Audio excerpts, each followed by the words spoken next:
Ravi shines YouTube channel వీక్షకులకు స్వాగతం సుస్వాగతం. ఈరోజు మనం టాలీవుడ్ అమ్మ శ్రీమతి అన్నపూర్ణమ్మ గారి సినీ జీవిత చరిత్ర గురించి తెలుసుకుందాం.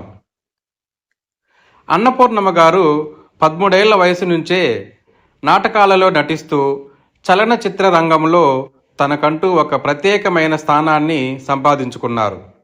అమ్మ అంటే అన్నపూర్ణమ్మ గారే గుర్తు తెచ్చుకుంటారు. ఆమె అసలు పేరు ఉమామహేశ్వరి. 1948 సంవత్సరం అక్టోబర్ నెల 17న విజయవాడలో జన్మించారు.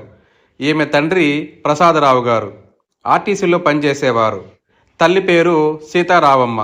3 ఆడపిల్లల్లో అన్నపూర్ణమ్మ పెద్దావిడ.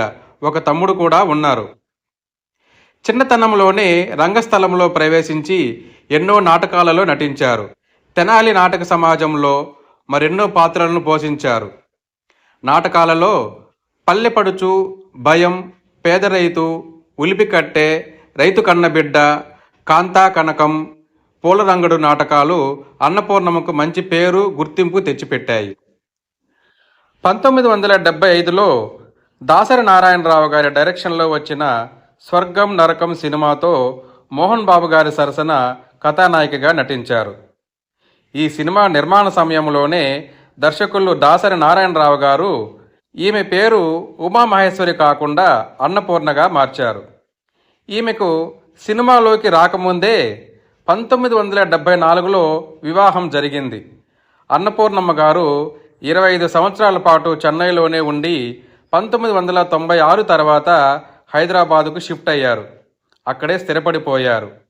హీరోయిన్ పాత్రల కంటే తల్లి పాత్రలు తనకు అన్ని విధాలుగా సౌకర్యంగా ఉంటుంది అనేసి తల్లి పాత్రలే చేయడానికి ఒప్పుకున్నారు.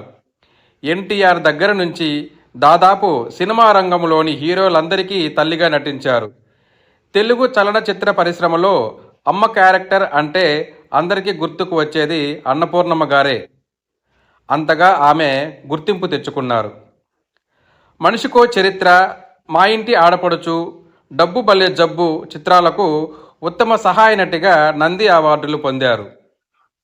అనసూయమ్మ గారి అల్లుడు, చిరునవ్వుల వరమిస్తావా, అసెంబ్లీ రౌడీ, మురారి, సింధూరం, స్వర్గం నరకం, ఆడది, శుభోదయం, కొదమసింహం, అజేయుడు, చిట్టెమ్మ మొగుడు, గాయం, పెళ్లి చేసుకుందాం, పవిత్ర ప్రేమ ఇలా ఎన్నో తెలుగు చలనచిత్రాలలో నటించారు.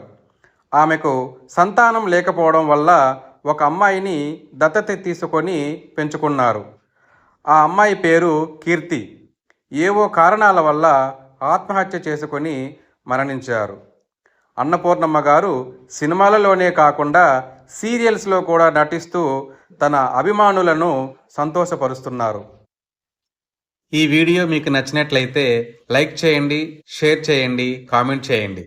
ఇలాంటి మరిన్ని ఇంట్రెస్టింగ్ వీడియోస్ కోసం మా రవి షైన్స్ యూట్యూబ్ ఛానల్ని తప్పకుండా సబ్స్క్రైబ్ చేసుకోండి.